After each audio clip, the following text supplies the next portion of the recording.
queridos, sejam todos bem-vindos a mais uma aula. Eu sou a professora Adriana Cabral, do Componente de História, e te convido a acompanhar comigo, então, o objeto de conhecimento da nossa aula. Olha só a aula de número 15, objeto de conhecimento, povos da antiguidade na África, egípcios, no Oriente Médio, mesopotâmicos e nas Américas pré-colombianos. Detalhamento, a civilização do Antigo Oriente, organização política, econômica, social e cultural.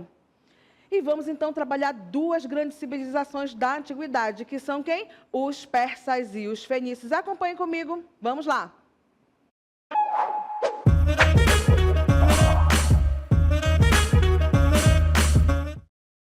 Então, vamos falar sobre duas grandes civilizações e vamos começar, então, com um povo que adora o comércio. Então, vamos começar, então, através dos fenícios. Acompanhem comigo, vocês têm na tela de vocês, né? Pelo comércio aumentaste teu poder. E uma imagem aí, porque os fenícios, eles são povos comerciantes, exatamente por isso desenvolveram largamente o quê? A navegação, para poder fazer, então, o quê? As vendas, então, aí, né? E expandir, então, o seu comércio. Então, olha só, acompanhem comigo, nós temos agora, né? Nesta imagem aqui, mostrando novamente aí esse povo aí que é muito ligado, então, à navegação e ao comércio, ok? Então, olha só, os fenícios, eles estavam instalados em uma terra, né, uma estreita faixa de terras banhadas, então, pelo mar oriental. Se destacaram por ter a sociedade marcada pela navegação e pelo comércio. Localizavam-se onde hoje é o território do Líbano, ok? Então, exatamente por isso, porque eles se lançam, então, né, a essa parte, então, do mar. Por que eles vão, então, para a navegação? Já que eles tinham uma estreita faixa de terras, muitas dessas terras não era propício para a agricultura. Então, óbvio, se eu tenho ali uma civilização muito próxima ao mar, o que eu vou fazer? Eu vou, então, me expandir exatamente para aquela localidade. Por isso, eles vão dominar aí esse cenário da navegação, da pesca, principalmente, não é mesmo? E, claro, se eu vou, então, ter esse contato muito grande através, então, da navegação, eu vou fazer, então, aí o comércio funcionar bem mais, então, aí para esta civilização. Por isso que a gente caracteriza, então, aí, né, os fenícios como povos navegadores, como povos aí, o quê? Comerciante, aquele povo, então, que gosta da venda de um produto.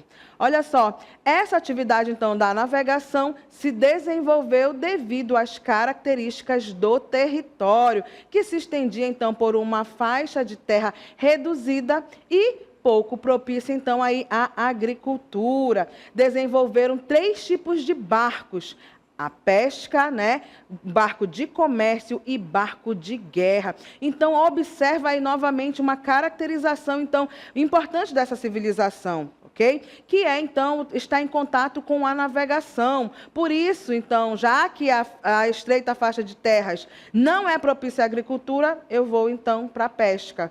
Tá? E aí eu vou desenvolver, então, tipos diferentes de barcos para exatamente, não é mesmo, dominar aí, né, o comércio, ok? Dominar, então, aí os mares, ok? Fazendo o quê? A venda, claro. E se for preciso guerrear, óbvio que a gente vai, então, ter aí o quê? Barcos navegáveis prontos, então, para agir, né, se tiver aí o perigo da guerra. Olha só, acompanhe comigo, nós temos aqui, né, Sidon, essa aqui é uma imagem de Sidon, que é uma cidade, então, aí também ligada aos fenícios, tá? Nas áreas costeiras havia vários portos naturais. Nas montanhas mais próximas existia uma abundância de madeira, como o cedro, e muito utilizada na construção de navios. Percebam, olha só uma outra característica interessante. A estreita faixa de terras, ela não era propriamente para a agricultura, mas eles tinham ali, não é mesmo, uma madeira de valor, que era então aí o quê? O cedro, ok? Que ainda hoje ele é tido como uma madeira muito boa para fazer móveis e para navegação também. Acompanhe comigo, olha só. Para completar a navegação e o comércio, o território dos fenícios ficava próximo ao Egito. e com isso se transformou em um ponto de concentração das caravanas que chegavam na Mesopotâmia em direção àquela região. Então, olha só, não é mesmo? Eles vão, então, ali estar muito próximos a uma grande civilização, que é os egípcios. E exatamente por isso eles vão, então, o quê? Fazer esse comércio e observar também quais produtos egípcios eles são bons para quê? Para comercializar. E eles vão exatamente fazer essas trocas. Eu compro e vou vendendo, então, para outras áreas. Olha só, nós temos, então, agora um VTzinho mostrando que as cidades comerciais, então, aí, que foram desenvolvidas, inclusive, muitas vezes essas cidades foram fundadas pelos próprios povos fenícios. Então, nós temos aqui, olha só, o barquinho saindo, o Garet, Biblos, Bérito, Sidon, Tiro, Chipre, Rhodes. Então, principalmente essas aqui, o Garet, Biblos, Beritos, Sidon e Tiro, são cidades, então, aí, fundadas aí pelos fenícios. Por isso, olha só, observem, eles estão navegando, então, no mar Mediterrâneo, fazendo o que aí? O comércio, ok? Então, a venda de diversos produtos, principalmente papiro, cedro, né, que era uma madeira muito utilizada. Então, eles vão vender vidros, diversos tipos, então, de vidros, e também vão desenvolver uma arte que é bem interessante, que é o quê? Não é mesmo? Joias. Os fenícios, então, é aquele povo que sabe barganhar. Ele sabe qual é o produto bom para venda. Lembra? Se eles têm problemas, então, de faixas de terras agriculturáveis no seu próprio território, eles vão, então, se lançar o quê? As grandes aí, né? Essa parte, então, do comércio, a navegação, tá? Então, por isso, cidades importantes. E outra coisa que eu preciso falar para vocês sobre essas cidades, elas são cidades-estados. Professor, o que isso significa? Cada uma, então, tem o seu próprio governo, tá certo? A sua própria administração. Eles não formam, por exemplo, um Estado unificado. Em cada período, então, da história fenícia, cada uma dessas cidades, ela vai ter um período, então, de esplendor. Se está, então, sendo vendido muito cedro, aí uma dessas cidades é a que vende mais cedro, então o esplendor é dela. Então, deu para vocês entenderem? Elas são cidades-estados, ou seja, cada uma, então, aí tem a sua própria administração e um período onde eles vão ter o quê? Esse apogeu. Por isso, cidades são importantes nesse comércio, nessa navegação, então, aí voltada aí para esses povos, então, aí fenícios. Acompanhe comigo, nós temos ali em 1400 a.C., os fenícios, eles controlavam boa parte, então, do comércio efetuado ao longo do mar Mediterrâneo. Faziam comércios diversos. Exemplo, escravos eram vendidos por eles também, cerâmicas, cereais, metalurgia, vidro, papiro, sal, roupa, marfim, prata, ouro, cobre, estânio, chumbo e madeira. Então, observa, lembra lá que a gente vai ver o quê? Né? Eles observam ali quais são os produtos bons para fazer, então, esse comércio. Ok? E lembra, tá? Que é importante também, além desse comércio, então, de objetos, de metalurgia, de vidro, faziam também aí, né, essa venda, então, de escravos. Os fenícios, então, tinham fabricação própria de joias, cerâmicas, objetos de vidro e tecido. E aí eu tenho que falar para vocês, então, que a cor rosa, a cor púrpura, a cor roxa, ela é também uma invenção, vamos dizer, uma tecnologia aí, né, muito ligada também a esses povos fenícios, porque antes as roupas, elas eram aquele branquinho, né, mas assim, né, nem eram tão brancas, eram mais assim uma cor de estopa, né, daquelas coisas que a gente vê muito na feira, que trazem produtos em grande escala, eram muito mais, então, voltadas para esse meio branco, meio amarronzado. Mas aí o que eles vão, então, inventar? Eles vão inventar, então, essa cor roxa, a cor púrpura. Então, todos esses derivados dessa cor púrpura, o roxo, o rosa, o lilás, foram invenções, então, fenícias. Tu imagina, então, comprar uma roupa naquele período com um tecido dessa cor. Além de ser caro, vamos dizer que era a moda daquele momento. Então, percebam também o quê? uma caracterização básica, então, dessas populações aí, desses povos fenícios. O comércio, barganhar, vender, ver, então, não é mesmo? Qual um produto ele é bom, então, para venda, para ser comercializado, ok? Vamos acompanhar ali comigo, olha só. Vendiam, então, produtos estrangeiros, como o papiro, a seda, o linho, cavalos, ouro, dentre outros, tá? Era formada, então, aí por várias cidades e estados independentes entre si. Lembra que eu acabei de falar para vocês também, não é mesmo? Eram cidades e estados que tinham, então, aí seu próprio governo. Fundaram várias colônias, tais como Chipre, Sicília, Málaca, Cádiz e Cartago, onde alcançaram grande prosperidade, tá? O relevo acidentado isolava as cidades umas das outras. Então, lembra novamente, por isso que a gente vai o quê? Se lançar, então, a essa navegação do mar Mediterrâneo. Por isso, cidades-estados, ok? Então, olha só, percebam ali que são todas essas cidades muito, então, ligadas a essa parte, então, da venda. Por isso, saber navegar no mar Mediterrâneo é importante para fazer o quê? O escoamento, então, dos produtos, ok? E um ponto também que eu preciso chamar a atenção de vocês é uma cidade chamada, então, Cartago. Ela vai ser uma cidade que ela vai ter tanto esplendor com a venda, que ela vai se transformar, então, numa potência comercial nesse mar Mediterrâneo. Quando aí os romanos, né, fizeram o seu imperialismo lá no mundo grego e se transformar em uma grande potência, eles vão querer destruir, então, Cartago. Por quê? Porque, teoricamente, se eles estão se desenvolvendo, eles acham que eles não podem ter o quê? Uma outra cidade também que venda produtos. Por isso, então, vai haver brigas, né, entre Cartago e principalmente aí, né, Roma. Por quê? Porque eu preciso destruir, então, essa cidade que foi formada, então, pelos fenícios. Por quê? Porque eles têm aí o comércio na sua veia. São povos, então, que sabem barganhar, que sabem, então, ter o poder de venda. Então, para os romanos, eles vão ficar enciumados e vão tentar aí, né, e conseguir destruir aí Cartago, ok? Vamos, então, falar aí sobre as principais cidades, então, estados fenícias, né, que foram o Gárites, Biblos, Berytus, Sidon, Tiro e Cartago, tá? Estas disputavam entre si o controle das principais rotas de comércio.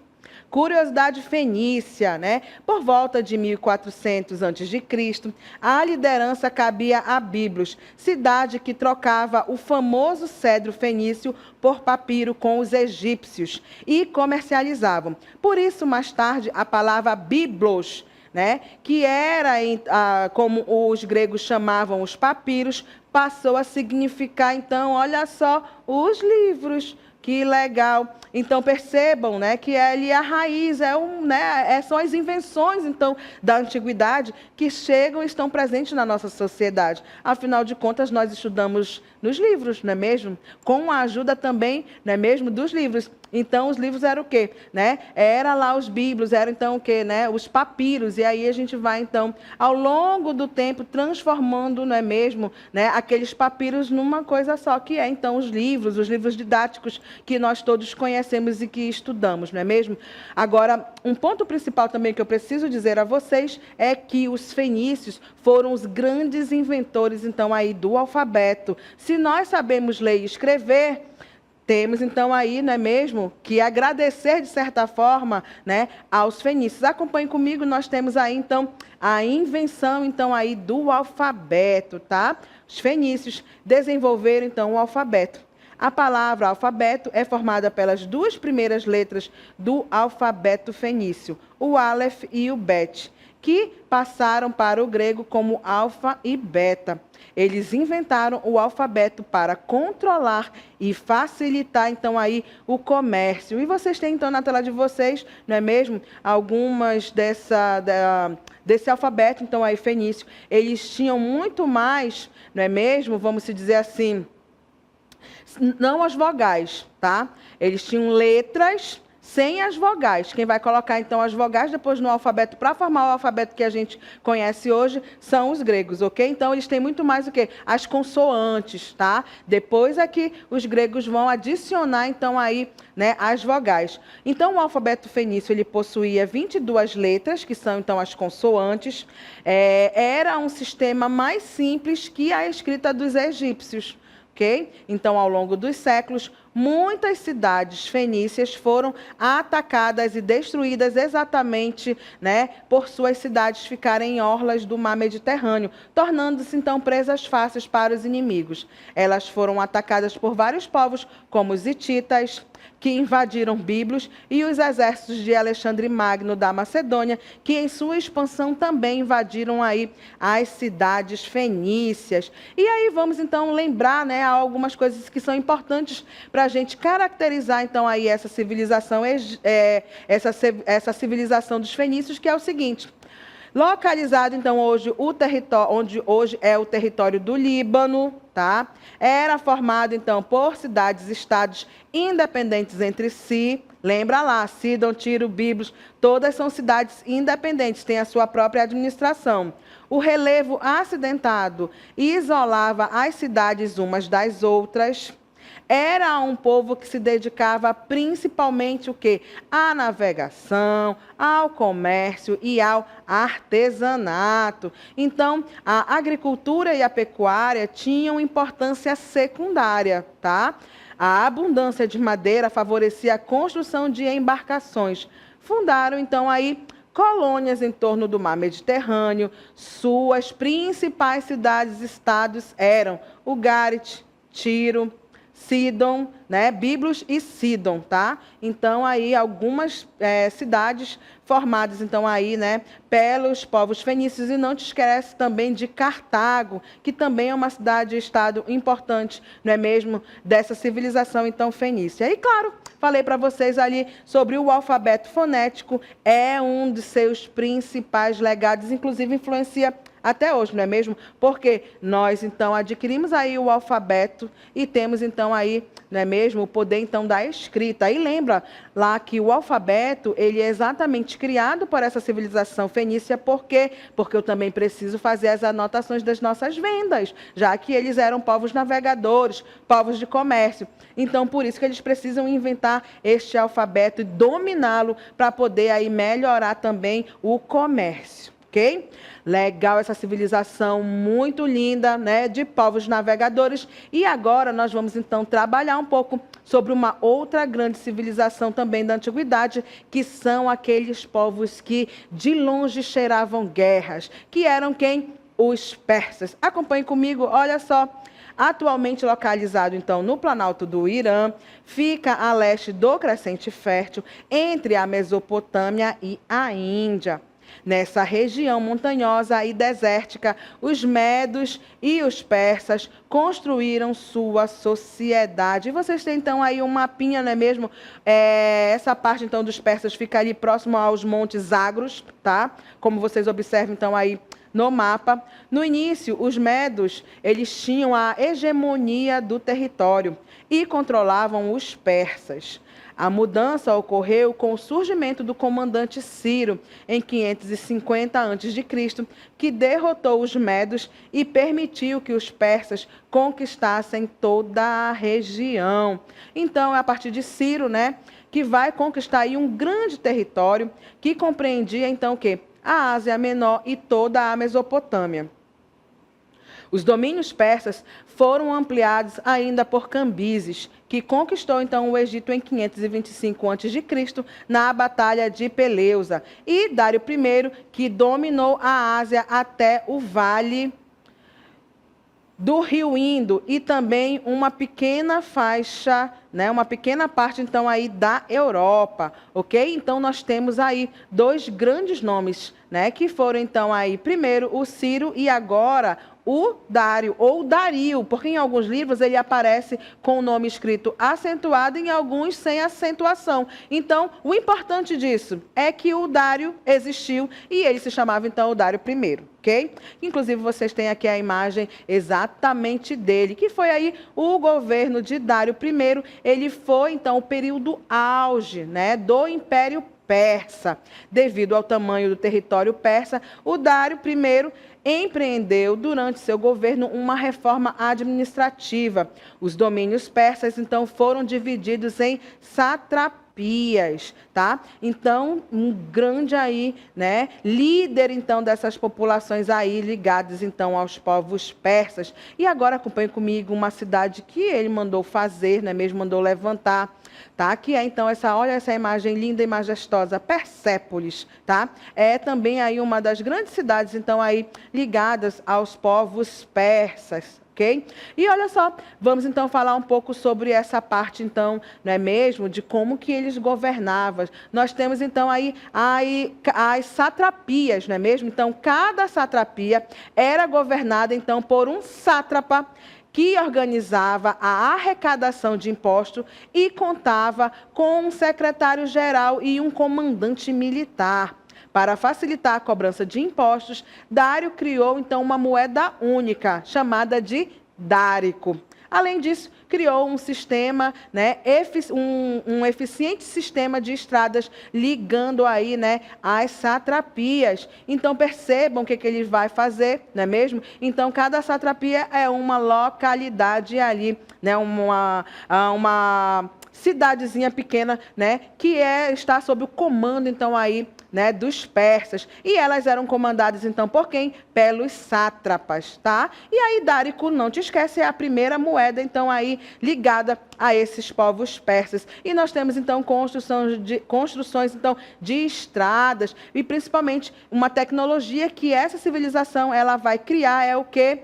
O correio. Acreditem, o Império Persa ele era tão grande que ele vai criar, então, aí o correio, não é mesmo, para poder fazer com que, né, essas satrapias, tudo que acontece nela, cheguem também ali as informações até os comandantes, ok? Tá? Então, a gente tem aí, né, essa parte interessante desses povos aí, ligados aos povos persas. Vamos lá, então, falar um pouco mais de Dário. Dário construiu, então, a Estrada Real para, então, levar correspondências para as diversas partes, então, desse território persa, para fiscalizar a arrecadação de impostos de cada satrapia.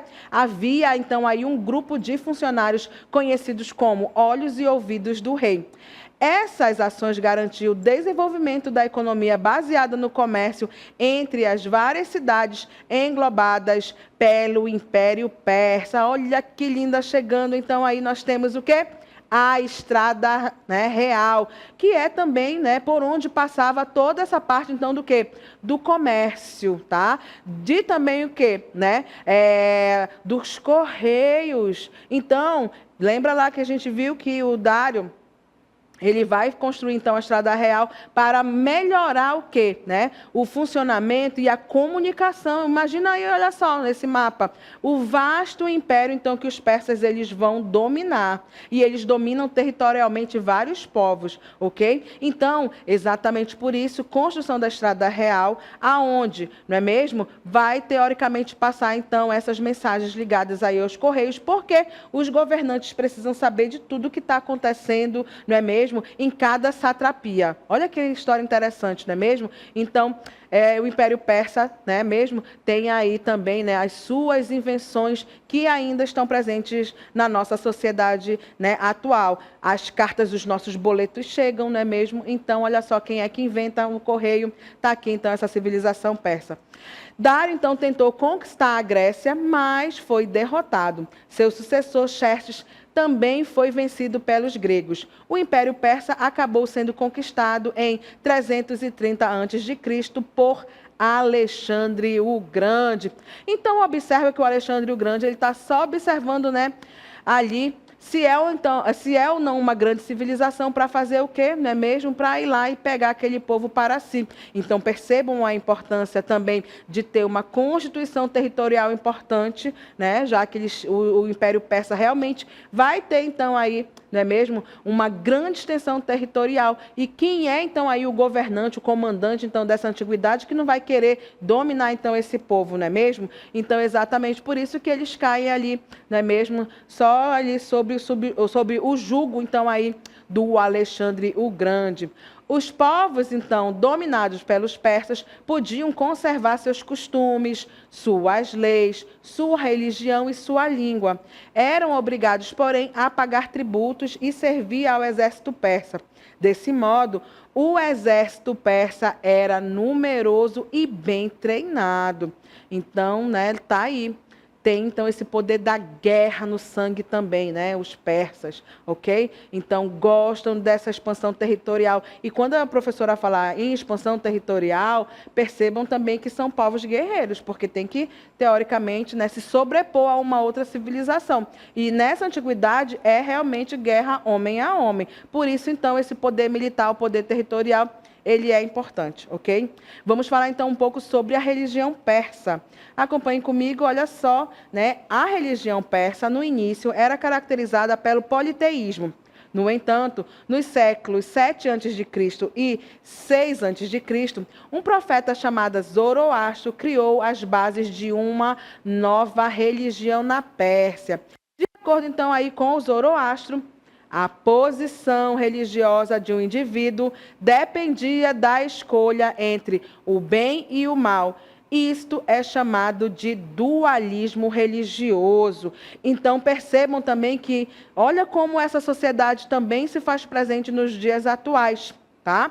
A luta entre o bem e o mal. Quem professa uma fé, quem professa uma religião, tem muito medo, porque todo mundo quer ir para onde? Para o céu. Né? Mas, ao mesmo tempo, a gente precisa lidar com a dualidade, porque ou eu estou com Deus, ou, teoricamente, eu estou do outro lado, né? No inferno, com o diabo. Então, percebam que a dualidade, ela era presente também nessa religião, então, né, do zoroastrismo, então, ligada aí a esses povos, então, persas, ok? Então, essa briga, essa luta entre o bem e o mal, ela também era falada, né, nessa civilização, e isso também chega aos dias atuais, não é mesmo? Para quem professa uma fé, a gente sempre tem que ter pensamentos bons, não é mesmo? Porque senão, minha filha, né, tá ali, não é mesmo? O inferno só esperando a gente dar uma caidinha ali para, né, abarganhar a gente. Então, a gente tem a gente vive dentro dessa dualidade também ligada, não é mesmo, a essa luta entre o bem e o mal. E olha só, os povos persas também se fazem presente.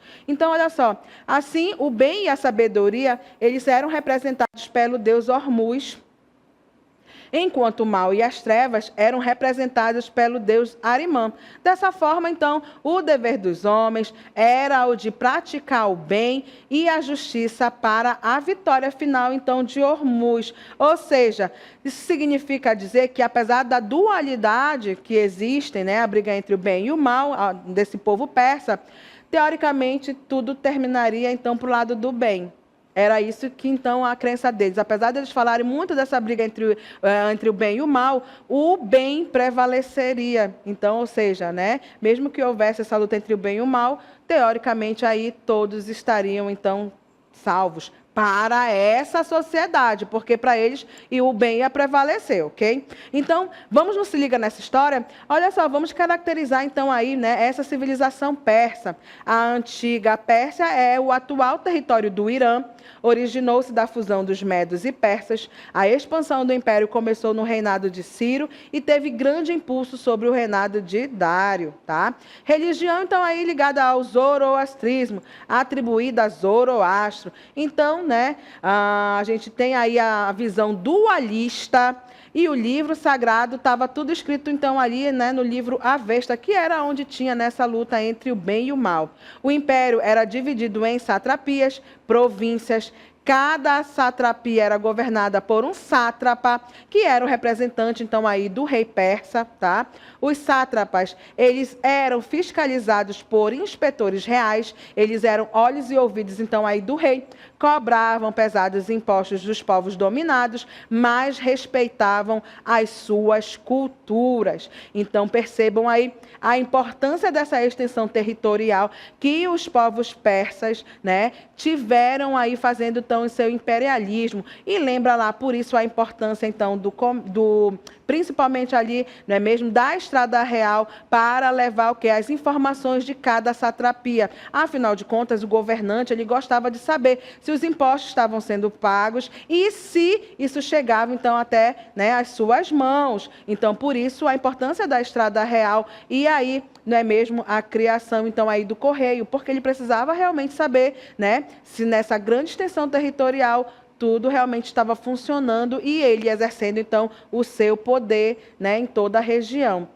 Queridos, atingi o meu objetivo, que era trabalhar, então, duas civilizações com vocês. De um lado, nós vimos ali, né, os fenícios, povos comerciantes, e de um outro, nós vimos aí, então, né, os persas, muito ligados, então, à expansão territorial, à criação da estrada real e aí, né, aos correios também. E por aqui, então, a professora se despede.